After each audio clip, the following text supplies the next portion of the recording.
Les pays d'Afrique, dont les deux Congos, sont considérés parmi les plus riches du monde en minerais. Pourtant, et vous le savez très bien, ils figurent parmi les plus pauvres. Mais comment expliquer cette contradiction? Et pourquoi certains extrémistes français affirment-ils que c'est grâce à la colonisation que ces ressources ont été découvertes et qu'elles devraient être exploitées par l'Occident? Ce raisonnement, il faut bien se l'avouer, est complètement absurde, mais aussi profondément révisionniste. Regardons les faits, la team. Les pays d'Afrique, comme le Congo, regorgent de ressources naturelles. Pour n'en citer que quelques-unes, le cuivre, le cobalt, le coltan, le diamant et l'or. Et ces richesses sont essentielles pour les technologies modernes, comme par exemple les téléphones, les satellites ou les batteries électriques. Mais malgré cette richesse naturelle, ces pays restent dans une pauvreté extrême. Mais donc on peut se poser la question, comment comprendre cette incohérence? Et je vous dirais que la réponse tient en deux mots, exploitation et colonisation.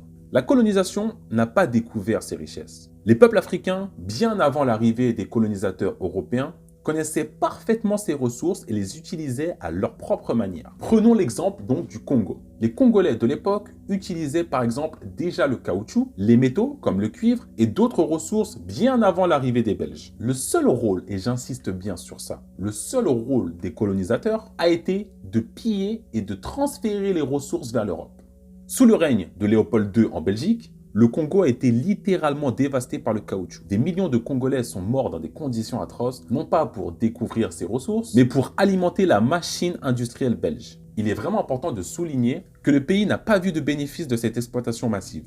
Et je dirais même bien au contraire, il a été dévasté, appauvri et privé de son propre héritage. Même dans le cas des minerais comme le cobalt ou le coltan, essentiel dans la production de portables et autres appareils électroniques modernes, il est crucial de se rappeler que ces ressources n'ont pas été révélées par les colonisateurs, mais exploitées au détriment des peuples africains. Alors, pourquoi ce discours perdure-t-il? Parce qu'il est plus simple de justifier le pillage colonial sous couvert de découverte et de civilisation.